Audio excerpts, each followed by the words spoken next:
Amin claimed that he has seen the map, the colonial map of East Africa.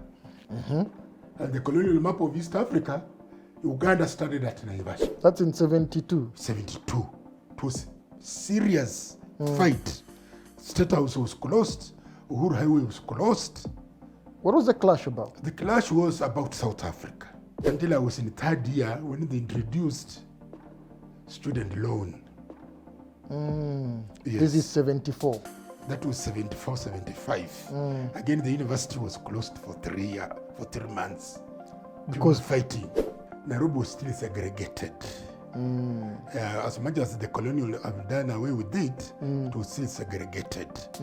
You had the Tigers, the Lavington, Kilimani, Kileleshwa.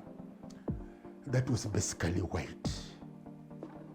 Then you had Pangani, Parklands, Nairobi West, South C, South B. Those were Asian.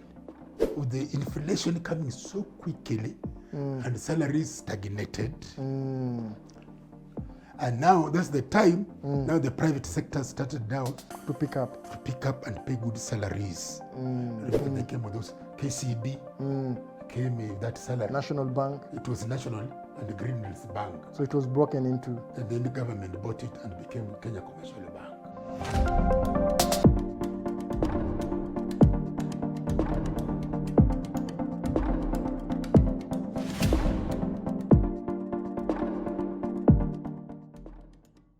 Hi, welcome to this podcast series, Stories from Grandpa Sam. In this podcast, Dr. Samuel Obiero, a retired University of Nairobi lecturer and an urban and regional practitioner, shares with us stories from his childhood, spanning from the 50s up to the present moment, in what he has experienced and heard and passed from his growing up experiences around life in his high school, life in the village, and life up to the urban and present moments in Kenya. In the last episode, Grandpa Sam was sharing with us very exciting stories about his time in the A level. We learned that these guys used to be fed. He was eating butter. He was having the time of his life, and straight out of A level with nothing but a letter, he got a job straight in a factory as a clerk, as an accounts clerk, and he was being paid. How much were you being paid? At that time, it was 500 shillings. 500 shillings. Yeah. If you say 2 shillings. It was on the lower side because of the private sector. Yeah. But anyway, before we continue, welcome again. Thank you very much. I'm happy to be here. Yes. And I will share with you now from the A levels to the whole of. Now you are in your 80s. job. Yeah. Now you are in your job, your first job. That is around 72. 71 December. You have a job. Yeah, because I joined the job on 1st of December.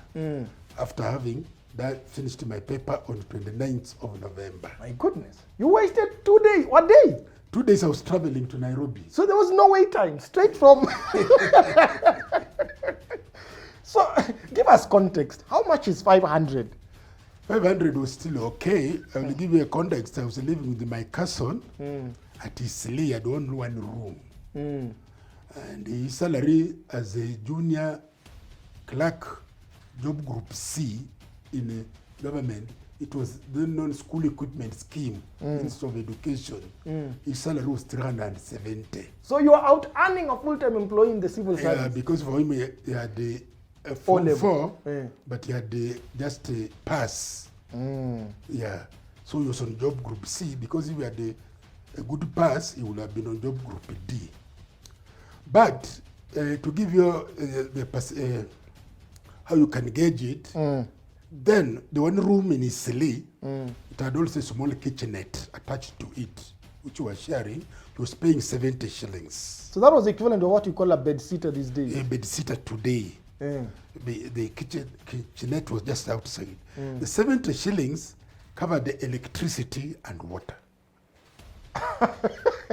So you had a rental room that had a kitchenette? Yeah, we were sharing the same room with him, and he had his kitchenette.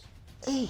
Yeah. And this 70 includes water and electricity? And electricity. Things are not gone.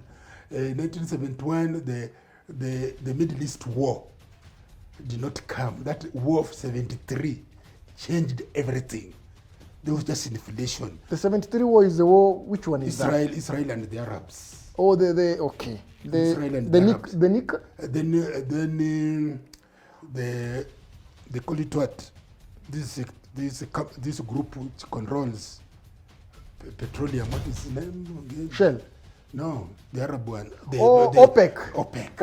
OPEC came in control. And everything just went up. You can't believe it. Oil. No, that oil, when it went up, remember, that time, a gallon of petrol, I think, was still 2 shillings. A gallon of petrol. You know, as we didn't grow up in 5 liters. Okay, yes, I was gonna go there. 5 liters. Because that time we're just now leaving the imperial system into SI. Into it's called SI units. Yes. We're just leaving. I know you guys call it metric. The metric. Yes. Yeah, we're just moving out of imperial to metric, from pounds to kilos. All those from miles. The roads were still miles to kilometers. That's the time we're just moving. Everything. And the prices also just moved. And then the price, then they coincided with the OPEC. Then everything just went up. But remember, this is the time now the Africans were now moving into town. Remember, the one room I'm speaking of, Eastleigh, Eastleigh was an Asian suburb. And they were living in one courtyard, a family, extended family. You can still see a little of it in Pangani. So now when the Africans moved in, now they went to bed seats. In the same courtyard? In the same courtyard, now a room. You are now with the room. So is it equivalent of a servant quarter or not? No. You remember the family, that family, they used to stay in several rooms as one family, eating together in one dining room. So now each one of these rooms became now a complete bed-sitter. Oh, so when they moved out, they were now converted into all these individual units. In urban and regional planning, innovation and succession. A new group moved in, invaded the area, not by force. It happens gradually. Then it succeeds. Inversion and? Inversion and succession. Interesting. You now find in Lavington, it was a European suburb. Kilimani was European suburb. Now, those groups have gone. It's racial. Now, the Africans have moved in. The Muzungu was on 1 acre plot, 2 acre plot, a 3-bedroom house. Now we have masonettes in the same space. Where it was only one family, now we're having 40, 50 households.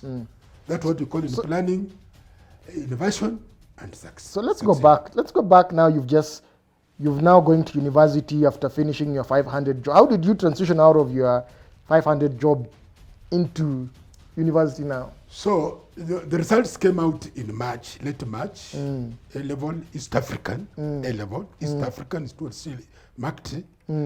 Now marked by the examination board was East Africa, but the role was delegated to University of Cambridge. It was the one which marked that examination. The results came. The results were in all the newspapers. You knew how you went.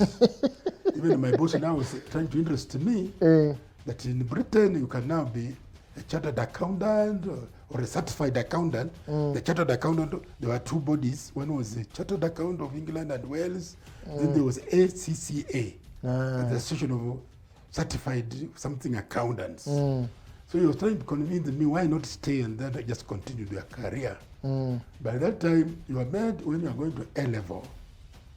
Because when you are going that time, when you are going to A-level, it was university. Was the big thing. Yes. You can't divert from that. You'll feel yes. you still have wasted. Yeah. So when the results came, it was in the newspapers. After 1 month or so, the results were in the newspapers.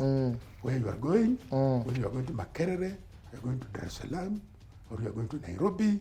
Is Nairobi still King's College? No. The Nairobi ceased to be a Royal Technical College, I think around 1960, when it became University College of East Africa. Yeah. Then when did you change to University of Nairobi? 1970.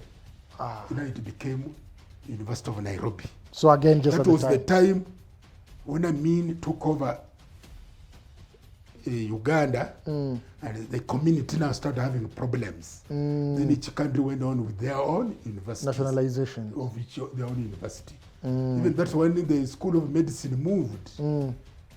The Kenyans who are in Makerere, the lecturers who are in Makerere, in the school at Mulago, they moved to Nairobi, to Kenyatta National Hospital to start the School of Medicine. By the time we were arriving, there were no graduates of medicine from University of Nairobi. Okay. Yeah. So, you transition now, you are moving into university. So now, after the results came out, I decided to go to university. I gave 1 month's notice. By 15th of June, I went back to Busia to bid my people of goodbye and come back to the university. We started actually on the 4th of July. We entered the university as the monos, the first years, alone. Then the other group followed us a week later. Okay? So when you went to the University of Nairobi, you signed all your documents. Now we're a big number. I suspect that time we were going to the University of Nairobi, admitted first years, 800 of us, I think so. Wow. That was big. We're now doubling the intake. We are coming out across the nation. From 1970, we're getting out of the waiter system in the dining, in the restaurant, to cafeteria. In University of Nairobi? In University of Nairobi. So tell us. The guys who are ahead of me, when they went to the dining room, they went for the waiter system. Wait, what is waiter system? You come, you sit on the table, then the waiters come and ask for. What do you want to eat? It's a restaurant. That's university hostel. The kitchens. That's why they had. That was before they brought the central catering unit. It's a group which went for the central catering unit. Each hall had its own dining room. So you sit, a laid out tablecloth, cutlery, cloth. What do you want to eat? You have chicken. This is what the menu you have got today. Then they started bringing it with the courses. That is the group. Just before you got in. 3 years ahead of us. So now you guys were doing which system you said? We were going for the catering. The catering. You go and you line for food. But it's still free food. It was still free food. 3 meals you are sure. It was 4. Breakfast. It was breakfast. It was lunch. It was 4 o'clock. And then there was dinner. But hey, before you get there, how do you get into university? How do you get yourself admitted? How do you get settled in with all these new many people? So you come 800. You go to your room. You are given the day you report. You report very early. Like if you have a relative in Nairobi, you leave your box there first. You come to enroll. Then you go from many campuses. They take you to the halls. And the halls is where we have the ADD. It was still small. The hall 12 to 13 were not there. They were still small. And now we're 2 per room. Originally, that had been one person per room. You are now 2 per room at the university. Yes. You have guys cleaning for you. You only make your bed. And for us, first year, we're actually given bedding. We're the last group to be given bedding. So you just enter university with nothing other than your clothes and private things. You have your own clothes. You are given clothes. You have to come with your own clothes, but you are given bedding and you are given undergraduate gown as a part of a red gown. It differentiated in any function, university function. Oh, you wore your red one showed you are undergraduate. Somebody who has got a degree, or they had the black gowns. At university events. At the university events, if they're tutorial fellows or that type of people. Yeah. Okay. Or if there was a public lecture you've put on, your gown. So they still do like they used to do in Britain then. Things have now changed. So you are given a key, you choose your roommate. Like me, I chose my colleague from Kamsinga. He was doing medicine. And then you could choose if you arrived early. I went to Isha with so and so. Yeah. So you reported there. For the first year, we were actually given blankets and sheets. Yes. Then you are given an account. In the bookshop, there was an account. A student account, sort of. A student account. So you simply walk to the university bookshop and you ordered your material, including a pencil or a rubber. Then they gets deducted from your account. From your account. Did they have computers? They had those machines, those account machines. Okay. They were not as the computers you see them today. But they still kept records. Printers. They kept records. They will print. Your ledger will be printed. Will be printed. Okay. So you had those books. At your school, you have been given your list of requirements.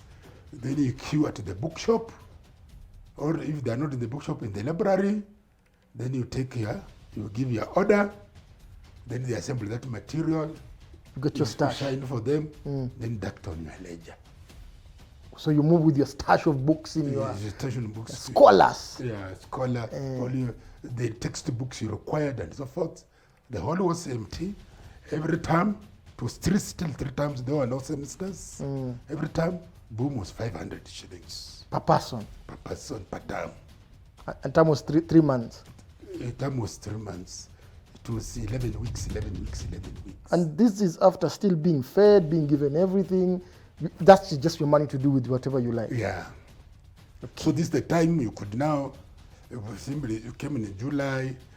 It was in July, it changed later to September. And the reason why it changed back to September, the 2 weeks we came in, there was a major student riot. When these other classes came in, there was a big fight with the police. And the university was closed. That's in 72? 72. It was serious fight. State House was closed. Uhuru Highway was closed. What was the clash about? The clash was about South Africa. Oh, the apartheid. The apartheid. And people will put on their dress, release Mandela. Release Mandela. And the students felt the Kenyan government was supporting the apartheid government. It was supporting the Wazungus. And the students will fight. Yes. Wow, interesting. People there were gomaring not for chakula. It was for issues. And the issue then was? Yeah, people will fight. So in 72, Kenya was standing steadfast with the so to speak, the black South African. It was still saying it was a black country and so forth. But it was not doing what Tanzania, for example, and Uganda were dealing with this. We see that the Wazungus from South Africa had a lot of influence here. So the university was closed and we were told to go back to our villages and report to the chiefs. Hey, every university student? Because we're not supposed to be in one group. They wanted to scatter us all over the country. Hey. And when you are scattered, you are now weak. You cannot reorganize. Yeah. And there's phones, there's no phones, there there's no no phones poster. or anything. So we always depended on your message on VOK, Kenya Broadcasting Corporation. When it will come, you will come to the university. So you are mandated not only to go home, but you go report to your chief. You are mandated to go to the assistant, to your chief. He writes you a letter. You know, you have to keep on reporting and he fills a form for you. As a form, when you are called back, you have to show it. Hey. And the chief now will tell you, now I'm in control. I own you. So you are literally on what is it called, probation? Yeah, we went down. So that's how. Now when we came back, now again, the year started now September. Yes. Okay. Now we went back to September, which has been there virtually up to today, with the closures always around there. Okay. But things you were given there, you went to the library, everything, the government took care of students. Of course, until I was in 3rd year, when they introduced student loan. Yes. This is 74. That was 74, 75. Again, the university was closed for 3 months. Because fighting. There's no loan. Why are we being given loan? Why are we giving loan? We are the elite. And of course, we're the first one. My group was the first one, and the loan was 6. What we were fighting for, the loan was 6,000 shillings. And they wanted to give you this money to pay university for it. Yeah, that's the loan. Yes. So previously they were paying for everything, you had no obligation, but now the 6,000 they'd give you, part of it would pay the university fee, Yes. but it will be in the form of your loan. Yeah, now that expenses will now, you pay that money, you go and sign in National Bank. That time they are not streamlined. My group signed it at the National Bank. So you took the loan? You took the debit account as a loan. Wow, okay, that's 74.75. 74.75. People rioted again. People, there have been those issues, but that one, it was a big fight for the loan. And it was just 6,000 per student per year. And you were saying I was scanning. So you guys, finally, when you settled back, the loan was given, pende usipende, and you continued. You continued until you finished. So by the time you're finishing your undergrad, how much loan were you? 6,000. It was just for 1 year for you? Yeah, 6,000. And how were you supposed to pay this? When you from your job, your employers were supposed to report. And deduct you immediately. So just like how our current help start works. deducting immediately. And when you finish straight, you also, I'm assuming you also had a job. Yeah. And that one, I think it was a loan, but our first year it had no interest. Yeah, it was a loan without interest. But you see, that's how they are starting the process. So that people get used to. It's going to be a loan. It will be a loan. So now let's circle back a little bit. I know there were lots of events that happened in the 70s. Yes. Right? So you finished school, I'm assuming 76, 77. So before, let us just now in the first year, 71, the situation between Kenya and Uganda yes. was so bad. Some students, there are student leaders, Kenyan students. At least there is a girl we know she has never come back. The student leader. A Kenyan one? A Kenyan lady. From Makerere? He was in Makerere. He stood firm. He organized the evacuation of the Kenyan students. Now, you know, you've jumped ahead. Yes. Many people are wondering what was being evacuated and why. Just take a step back and tell us what was happening in Makerere. I know we've watched some of us. What was happening? Yes. What was happening was simply. What was happening was, if I get it right, the Amin claimed that he has seen the map, the colonial map of East Africa. And the colonial map of East Africa, Uganda started at Naivasha. Yes. And he was right. The boundary was changed in 1926. And Uganda was reaching Malaba. It was reaching Naivasha. Before then.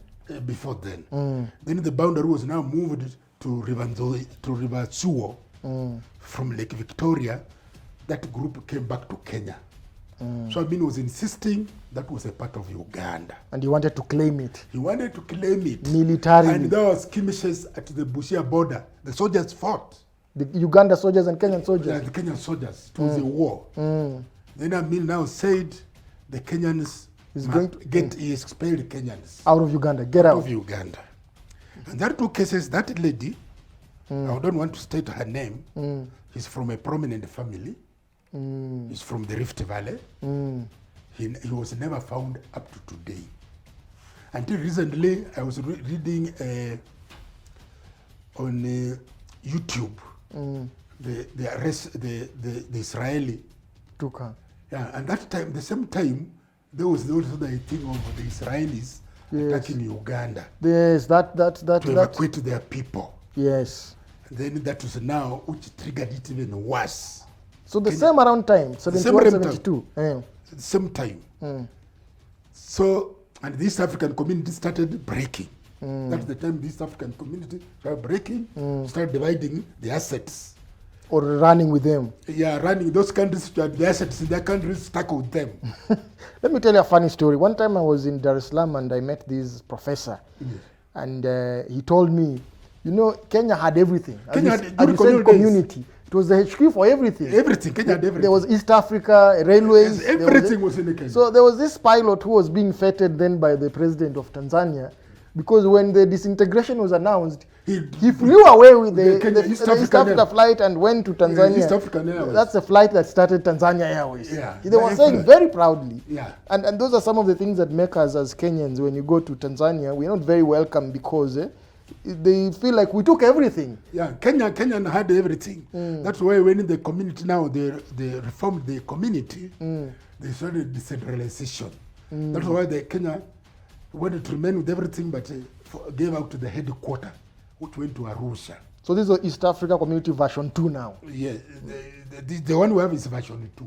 So where these decentralized things? Yeah. At that time, the East African community was purely for the common services. And was managed in Kenya, so it was a Kenyan, during colonial days, wazungu walikuwa wamepia hapa Kenya. Railways, post office, what. Like Multimedia University with the training for telecommunication. Yeah, it was here.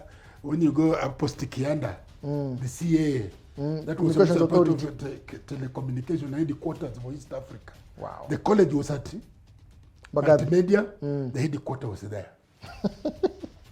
Railways, upper, post office was taken to Uganda as that reform. So now everything was in a chaos. Even there's a freedom fighter, the Penguria 6. They have never found Karumba, I think it's Karumba. He had gone for business in Kampala. His body has never been found up to today. And those skirmishes? That's skirmishes. And that's how this student leader, the last time he was seeing, when Kenya East African Airways planes were arriving at Entebbe, the guy was standing, protecting Kenyan students to go in and get evacuated. And as a leader, he was remaining behind. And he was never. So she made sure everybody. Yes. Those ones who had the ways of sneaking across the border, they sneaked across the border. So what you're saying, there's possibility that some Kenyans were done for bad things in that skirmishes in Uganda? No, they died there. They died. There was several. That thing I'm speaking about, this one I saw on YouTube, gave a big number, but I cannot vouch for it. And they came with the names, including this girl I'm speaking about, with that freedom fighter, they are included in that YouTube. So now the 72, the 73 has happened now, it's like... So these students are to be flown back. Kenya sent the East African planes, they were flown back to Nairobi. And then Nairobi had to create even the courses immediately for them. Even those courses which were for Uganda, they had to be created at the University of Nairobi immediately. So they could be admitted? They could be admitted. And the lecturers and professors? Professors ran away. From Makerere? From Makerere. Those who came to the School of Medicine, who came to departments in the University of Nairobi, everybody ran away. So even Ugandan professors, I've heard this story where many... Uganda, you see, Kenyan, people didn't go back. Yeah, Ugandan professors was now at a different stage. When was in control, and these people are now running away. It was specifically now Ugandans for human rights, they're all running away, and Kenya gained. Let us be a fact. All the schools which are having problems with the teachers. The Ugandan teachers were... Uganda graduate teachers just moved in. And they were employed by Kenya Teacher Service Commission. They were just nationalized? They were known as, because they were taking local salary scales. You know? Local government, local scales, like Kenyans. They were less expensive like the Europeans. True. Because those ones were special expatriate terms. So Kenya also gained. Later now, when it became very critical, I remember in 78, when there was a crunch, now graduates were very many, there were several teachers. When Kenya said the Ugandan teachers were 3,000, 4,000 teachers. Taking our jobs. Had to leave. It was also done very cool, they had to leave. They just cut like that? The TSS just said, now you must be a Kenyan teacher. Wow. So we've just been in a cruel relation as East Africa. East Africa. Just being used at the earliest opportunity, go back home. Yeah. Okay. So that was an experience. We saw it on that particular day. Planes from USA, the USA aircraft carriers. When the Indian Ocean, they flew over Kenya. Yeah, I've heard of that. To keep Amin. At bay. Amin had to withdraw. He was threatening to bomb us, so the US sent its carriers to... The US sent its carriers. They went around Nairobi. It was big show. Helicopters? No. Planes? Bombarding planes? Those are compact planes. Wow. From aircraft carriers. By after a week, I mean now, apologize, said, you know, he's a field marshal, but he also became a professor of history, and things didn't work very well. That's what he said? That's what he said. And that time it was on radio and TV Uganda, and he was playing the accordion. And he was addressing people, Kenya. That tell them it was a professor of history. So that was another experience and so forth. But life was difficult if it had not been, because we are coming from peasant families. And if there were no those concessions, those affirmative action, I don't think Kenya would have made it. Would have lost lots of... To a secondary school, at A level, at university. Then, of course, when you finished, the brightest boys and the brightest girls went to public sector. It's not like today. Wow. First class honors. Immediately. Upper second class, second upper class. You are sent, you are deployed. You are not even recruited, you are deployed. You are deployed. To go serve the and Republic. I'll give my example. I finished my examinations in June. Then we left the university at the end of June. Then I happened to go back to the university. Then they told me that I happened to go to the university in August, and the results had not come out yet. They are not put in the newspapers. They are not been put on the notice boards. Then when I reported, they said they have been looking for me. You know, there was no communication. I'm supposed, because I've done building economics, I'm the chief quantity surveyor, who's British, who's looking at me to report at the Hill, at community, Minister of Public Works. To do what? To report to the chief quantity surveyor. To start work? To start work. So when I went to the Minister of Public Works, then the guy told me, you are doing building economics, you want it? I said, yeah, I'm looking for a job. He says, I'm going to employ you. Then I asked him, that it was Mr. Campbell, the chief quantity surveyor. Of the Republic of Kenya. The Republic of Kenya. Then I told him, but I don't know my results. He opened his drawer, he looked down in the drawer, told me, I know. He had them already? He had the results already. That's why I'm looking for your friends. Those one who are the families which had found they had already been run. They already reported. So I want you to report here tomorrow. So I reported on the 11th of August. To the Public Works. Public Works. And I started working. Wow. On the second floor, the quantity surveying education group, education branch. This was for planning, the architects, the engineers, the quantity surveyors.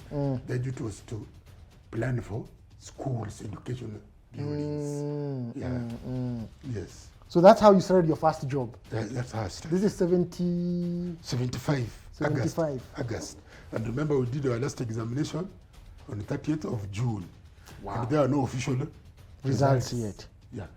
And curious, what was first salary in the public service at this point? So that time, when the results came out, there were two grades for university in the government offices.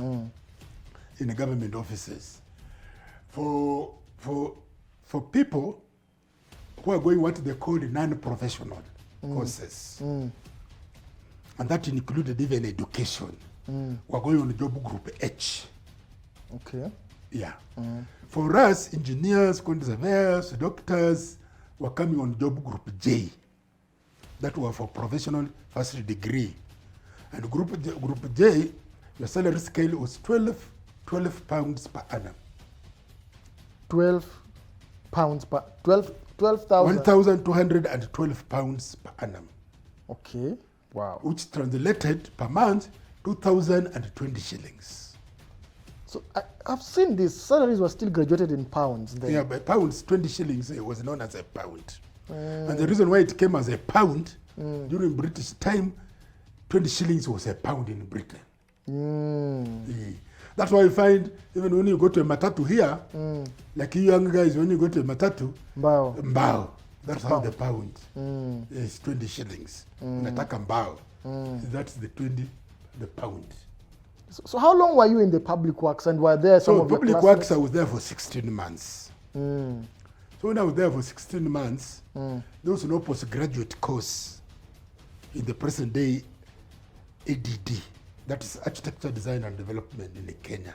At the University of Nairobi? At the University of Nairobi. I think in the whole of East Africa, for quantity surveying and so forth, it was not there. But the first course which came with the master's degree and was doing only the master's was urban and regional planning. And I was like a guy who liked these academic things and so forth. So I applied for a scholarship and I was taken. At the University of Nairobi? Yeah. Hey, life must have been good. And I went now to the chief quantity surveyor and put to him, can they give me leave, study leave? They told me, yeah, for quantity surveying, there's no need for study leave. For postgraduate. You're a professional. Study for this. That time we were studying for RICS in England. RICS? That is Royal Institute of Chartered Surveyors, which was for land economists who are real estate today and quantity surveyors.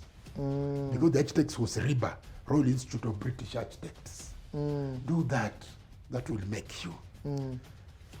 So he told me, if you insist, then you have to resign. And they got surprised I resigned. To go and do? Your postgraduate. When I went, it was just a stipend. It was just a stipend. And I did not have house allowance, medical cover, But now, because I was on a university scholarship, I could go to the university for medical cover, that the students hospital. Yeah. But you are not housed in the university? No, you are not a university staff. I was not a university staff. I was a student. So you are living now in the streets again? I was now living in the Buruburu. I will come back to Buruburu. And the stipend could afford your rent? I was living in Buruburu phase 1. Buruburu phase 1 was constructed in 1971, 72, 73. It was one of its unique, it was a unique housing scheme. It was for middle, and when it started to get a mortgage in Buruburu phase 1, it was Commonwealth Development Corporation. It was for anybody earning a salary of 1,001 shilling. To qualify? To qualify to apply for a mortgage in Buruburu. Because the house, a 2-bedroom house was 250 shillings mortgage. Per month? Per month. For how many years? It was 20 years. Wow. Yeah.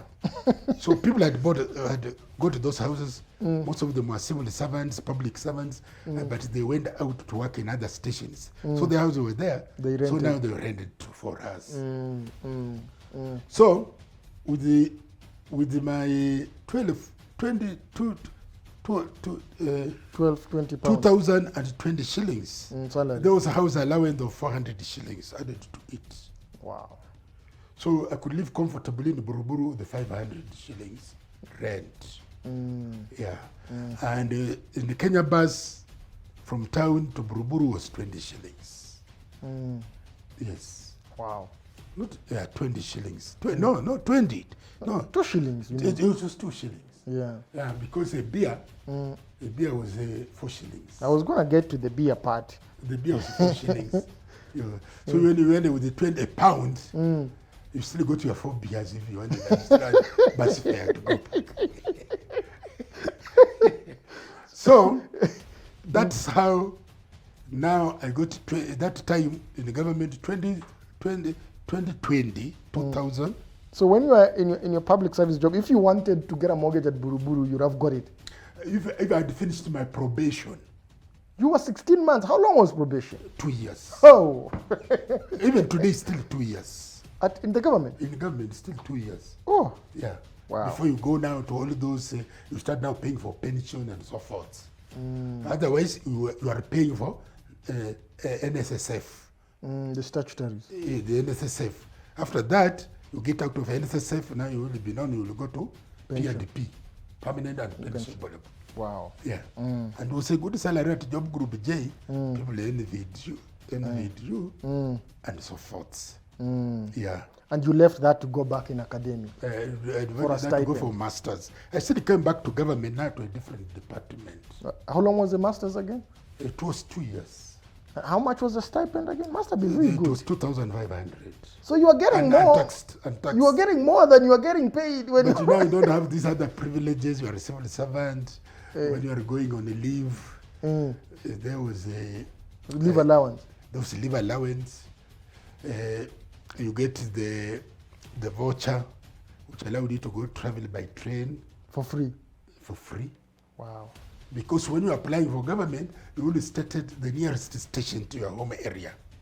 The train station. Railway station. So that is where it will always drop you. That's where on the free plan. You go for the warrant. During the leave, you go for the warrant. And they will write that one wherever you are in Kenya. And that warrant was also for even private buses. Like accepted that warrant. Like Kenya bus. Even not Kenya bus. Even private buses. Is. But which private buses were there doing the travel, long distance travel? There were like Mawingo, leave alone the OTC. Kenya bus was for local for Nairobi. But Kenya bus, but even Mawingo bus, or this even country buses accepted that government warrant. Because there was a way they'd get paid. You fill it, you sign it there, the conductor keeps it, gives you the receipt. There must have been no forgeries in those days. No, there were no forgeries. Wow. Yes. You're talking at a time that looks like a lifetime. But life was very simple. Nairobi was very small. Yeah, Nairobi was very small. What was the urban life like in Nairobi in the 70s for a young employed? Yeah. For Buruburu, it was there how you came in. Buruburu was the one you went to Eastlands. But I remember sometime back when I joined the university. When I joined the University of Nairobi, they still discouraged the university staff, especially academic, to live in Eastlands. Oh. Yeah. It was degrading of the name of the university? It was putting the university in disrepute. I know of a guy who had bought a house in Buruburu as a civil servant. When he came out, they told him, move out, rent that house. So where were you? Come to at least a university house. Riverside Drive, Keleleshwa. So university had houses in Riverside, Keleleshwa? This side, they leased houses from the private sector. They leased the houses from the private and then give it to their professors? To their professors. Wow. You guys had it really good. Yeah, I was living on Riverside Drive. My goodness. Yeah, when I joined the university as a staff. That is after your MBA and your master's? After my master's. Wow. After I had worked with the government, because I still remained, I went back to the masters. It had not been streamlined very well. Even for PhD, they are still joining the civil service for the first time on Job J. The same J you graduated as a undergrad? Even when I came back, I still went to J before they moved it to K. And so whether you had a master's or not, as long as you went to Group J, that was your salary? That was the salary. But now when now you had a different, they will give you benefits, annual increments on that J. The government is always job group. And groups have the same salary band. Yeah. So this is how I was in the government until the coup attempt of 1981.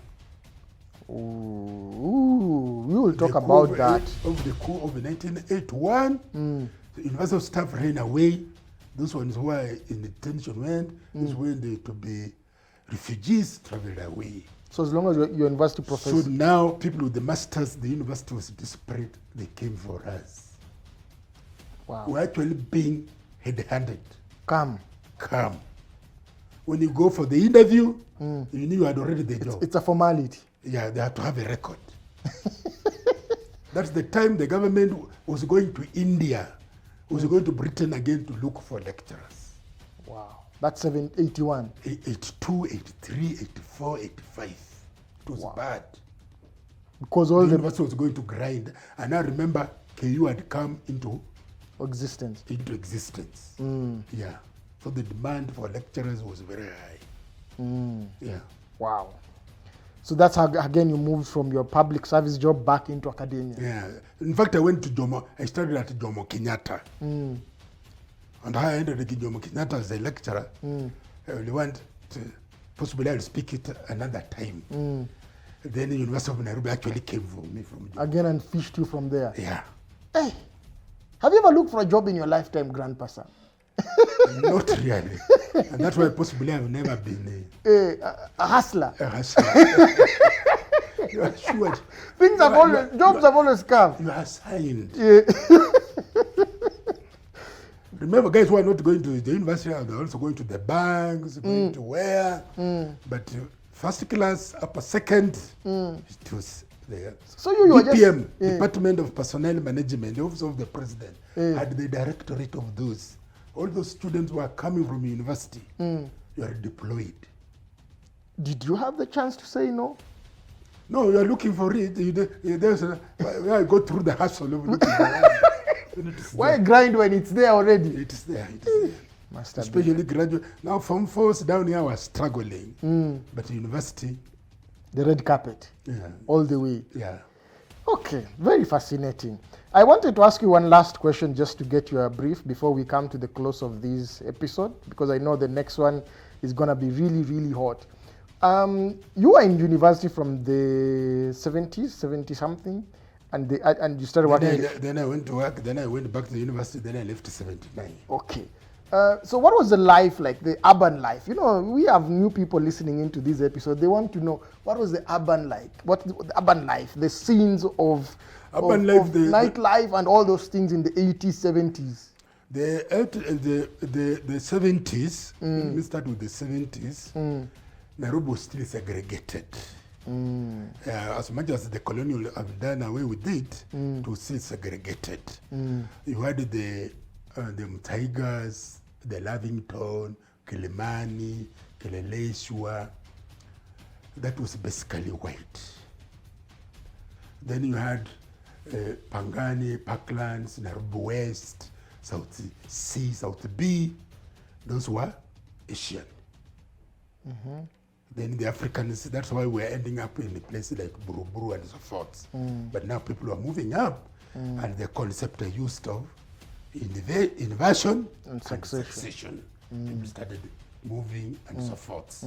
Yeah. And Nairobi, the segregation, the structure of Nairobi was determined during colonial days and was a government policy. It was simple, you went where your race belonged. Wow. So that's why houses like Buruburu, houses like Madaraka, houses like Kariako, the flats, those who are now coming for the Africans who are now middle class, civil servants, emerging yes, middle class to move in. Yeah. And remember, those houses were allocated to you. Remember that time the government, people in government were still earning 500 shillings. So if you are going to Madaraka, because I ended up sometime, before I went to the university when I was at Dukat, I ended up at Madaraka. For 2-bedroom, I was still paying 600 shillings. Wow. That was during the time of the coup, 81, 82, 83. When now, it's end of 82, I moved to the university. Then they told me I cannot live on Riverside Drive. But your rent in Riverside still at the university was equivalent to the university was taking care of it. That is public housing. It was a benefit now. It was a benefit house. The university could pay an amount. I know from my experience, they were paying more. They were paying for leasing that land per month. They were paying more than my salary. Ooh. For that house. For you to live in that house? 4-bedroom. That's when you guys were called dons. With the 70 quarter. 4-bedroom, the house. They were paying more for that than your salary. Than my What was my basic salary? To keep you as a don. Yes. Thank you very much, Grandpa. Is there something else pressing you'd like to share? This was a very interesting There was pressing period. social life. Yes. Social life was coming because in the old system now we could patronize social places and we could afford. Yeah. I remember that time as a junior civil servant, I was known as middle grade. I could actually patronize a few clubs. I could patronize Hilton. Hey. And then Intercontinental. And have your at beer the there. Big Five. At the Big Five. And have there your beer just in peace. Huh? Wow. Then now life became harder and harder. Now even the dons, we could not go to those places. At Africa, the university is where I used to go to get my tea. Hey. At tea break when I was a don. Wow. I could go there and take my tea at Norfolk. Wow. But as things just came in the 80s and 90s, now it became difficult. The mess became now the place for everyone. Yeah, the mess now, you now start going to the mess. But anytime for tea, I could invite him for tea. We'll be at Norfolk. At Norfolk Hotel. Wow. Yeah. What stories that look like just a lifetime away, but it's just about what, 30 years back? 30 years back. Things just started changing in the 80s. Rapidly. With the inflation coming so quickly and salaries stagnated. And now that's the time, now the private sector started now to pick up and pay good salaries. Remember, in most cases that time, the private sector were not headquartered offices. They were simply branches of Britain. So the Africans who were there were the smallest guys. The middle groups were the British. Now Kenyans started moving in the private sector and getting those big salaries. They now started overturning us in the public inversion. sector. So what you're saying, people who were in the private sector in the 80s, you guys were out earning them from 70s. In the 70s they were out. The public service was out earning them. Yeah. Then slowly in the 80s, these are the so-called guys who had not gotten first class, the guys who had not made it, were in the grinding in the private sector. So, to be brief, then that time when I was at the university, when I started in the 80s, the vice chancellor of the University of Nairobi was earning more than any permanent secretary in the government. Wow. The university were earning higher. The dons. The dons. The salary was 6,000 shillings. For the vice chancellor? No, for the university lecturer. Wow. Just 6,000. Because salary in the other places was still 3,000, 4,000. And permanent secretaries were still earning. They were still earning 6,000 and so forth. You still have got time. I can just give you one Sure. When I joined the university, one story. Yes. Went with the students of planning to do field work at Embu Town. Then we were to do a household survey. This is when you are a lecturer there now? I was a lecturer in 1984. Then we sent students out to do household survey. Then there was the Barclays Bank manager in Embu.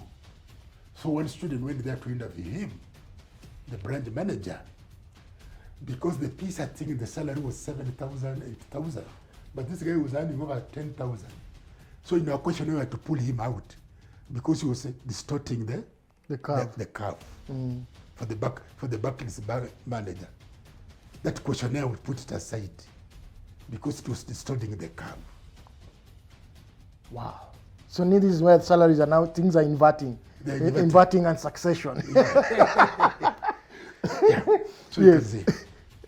Yes. So you guys in the 80s were inverted and succeeded by private sector. The private sector now took over. The banks came and so forth. Some of the banks were being now nationalized by government, and they came with those KCB came with that salary. National Bank. It was National and the Greenlands Bank. So it was broken into. And then the government bought it and became Kenya Commercial Bank. And National Bank. National Bank was the government bank. It was created for banking. National. It was banking. It was created for banking. So when you became a civil servant, you are given your first salary. You are given a letter to go and open an account at the National Bank. At the National Bank, When you arrive with your letter, they didn't ask any questions. You're given the forms to fill, and you're there. No referees, nothing. You're a civil servant. Wow. I think... As a guarantor, you can stand for anybody, a bond, free bond. You're a civil servant, a government officer. Wow. So things started to change for you guys, you could say, in the mid 80s, 85, 86. Yeah. You started to feel now the pinch like everyone else. By the time you're hitting 90s, a dawn meant nothing. You are not down, very down. In fact, now you are being harassed, hated. From 1982, the government, little people in government, is trusted university. They educated, the very educated people. Wow. And we've just gone downhill from there. Yeah. Thank you very much, Grandpa Sam. This was, of course, a very illuminating episode as always. And remember, these episodes and these podcasts, Stories from Grandpa, is proudly brought to you by Power IT Solutions, your cloud solutions provider. Grandpa Sam, fantastic stories. Thank you very much. Thank you very much. Yes. Yeah. This episode was brought to you by Power IT, powering your business through cloud technology. Special shout out to Black Sanduku Africa and Photomagic Studios for the production of this episode.